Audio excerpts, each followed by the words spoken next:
السلام عليكم كسو دوادا channelka Somali Home hadaad ku cusub tahay fadlan ha iga iloobi subscribe-ta sifa mar walba oo la socoto fiidiyoyaasheeda iyo muuqaaladan soo dhigo maanta waxaan rabnaa inaan ka hadalno Baba Jay horta midda koowaad ma rabi inaan ka hadlo Baba Jay waxa ku dhacay iyo sidii sheekada u dhacday iyo maanta Baba Jay wuxuu social media u qabsaday ma rabi inaan ka hadlo sababta haddaan dhex galo dad qaar ayaa bedelayaan oo item commenting ku bilaabayaan ani maanta wax meesha usoo istaagay wax kale ma aho meelo badan waa kusoo daawatay sheekooyinkan laakiin ani waxaan rabaa inaan ka hadlo waxaa waaye markaan aragno qof oo khaldame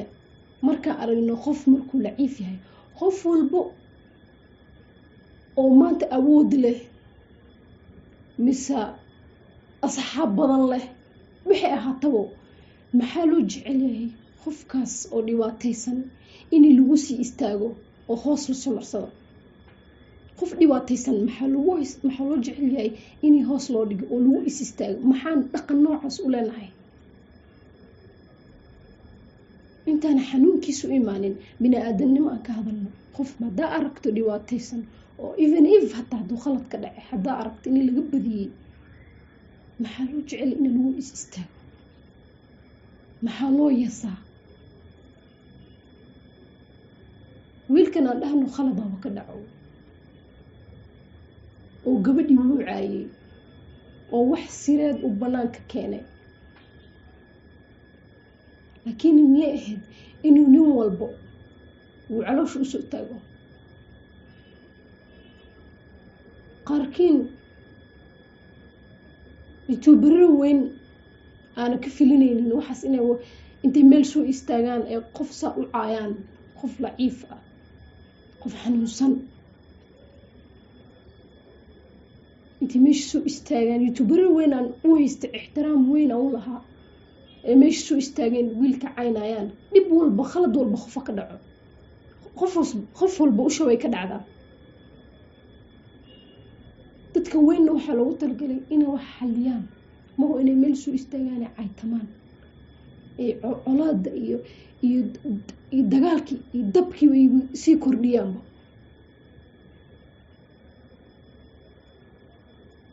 qof markuu uu khalad ka dhaco ma qasaba ina internetka lagu karbaasho oo la dhaho qof walba inuu weli soo istaagu dhaho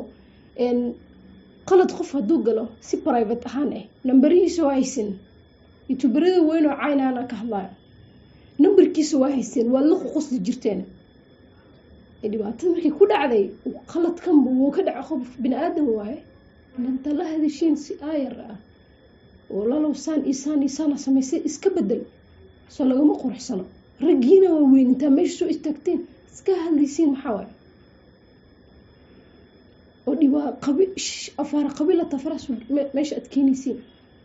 qaarkiin leeyihin waan dilaynaa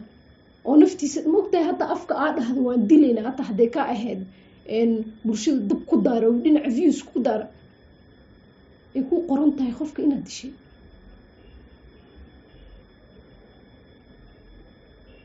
qofka markuu khalad galo soo looma intaa gadaal beel private ahaan loola hadlo saan iyo saan waaye iska bedel beautiful laakiin intaa qof meesha la soo istaagteen internet dhan adduunka dhan la daawanaya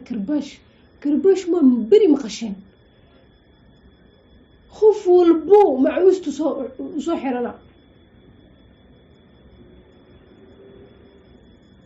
youtuberro weyn jes hayana wallahi maanta marka arkay videoga qaar waa si daawan waay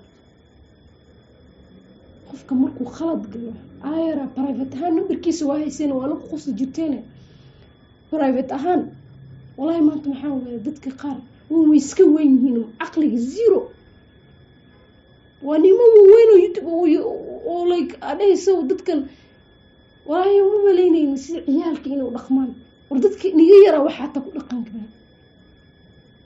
qof internet karbaashin qof khalad gala private كنت أو تقطف مع هذا شيء simple yimaada imaano qofkan soomaha qof xanuunsan waa aragtiin maanta adi fuula tahay meel walba maanta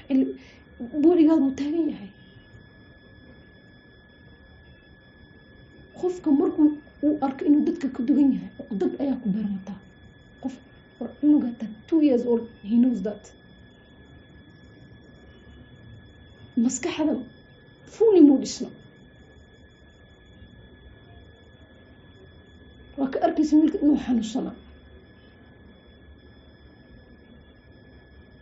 qofkaas saa camal ma la soo dhaweystaa oo shalay soomaxa walaalo iskaga yeyseen aada garab siinayseen maanta maxaa nigu dhacay markii qawiil la bilaabo soomaalidan maxaa nagu dhacaa qofka wuu niga nacifsan yahay wallaahi ilayaaska kii qabato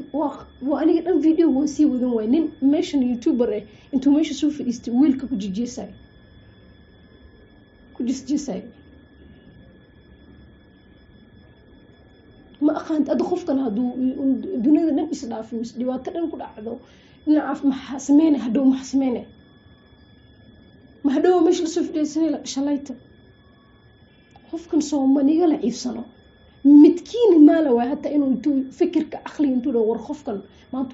wuu naga la ciifsan yahay yaana ku dayanina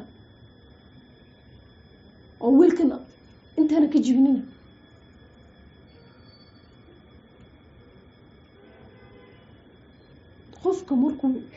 qofka inuu kala ciifsan yahay laguma istaago laguma jeesjeeso isku day inaad kasoo wadi karto meeshaas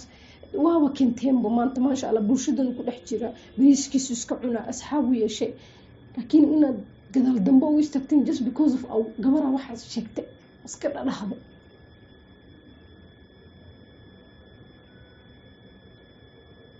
maanta waa dhamaystirantiin intiin u badan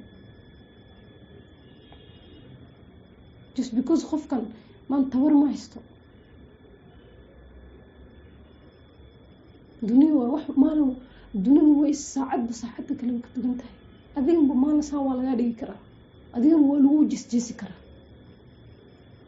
qofka markuu ful ahaan u dhamaystiran wallaahi inta isku mid kama tihiin so intaa waxyaalahaada kala qabiilkaadan gees u dhigato bal ka fikir qofkan caafimaadkiisa alxamdulilah adi waa dhamaystiran tahay laakiin walaalkeena mid saddexaadaan video ku dhammeynaa waxaa waaye madax iyo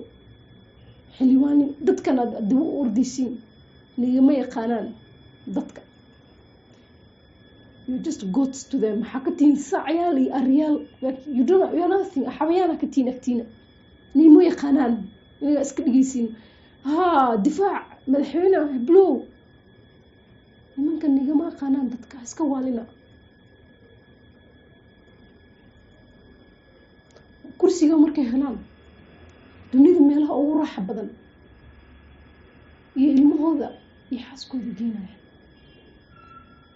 adigana marka u dagaalamto aa sharaf ku weyso si ayuu ku dhaheen waan ku siinaynaaye noo samee cunaha iska daalin dadka kaama yaqaanaan dadkana u dagaalamaysiin beri markuu wax kugu dhaco dee garabkaada soo istaagaan hataa ku yaqaanaanba waxaa tahay kabta biigusi mar walba wax u dagaalamaysa nimankan madaxde niima yaqaanaan daas waa kursiga markay ku fadhiistaan ayaa ugu dambeysa meeshaas adiga marka u dagaalamayso mar walba ula murmayso adhe isaan canjuuftaada meel bilaasha ku dhammaynin ha is oominin dadkana u dagaalamayso adiga agtaada maxaa ka tahay isqiimee dadka isku level team la soco dadku yaqaanin inaad dunidan joogto hadda wiil dhana u goynaysin just because of nin xildhibaan ah xildhibaanka mu yaqaanaa inaad tahay dad iyo digaag waxaa kalata may ku garanaya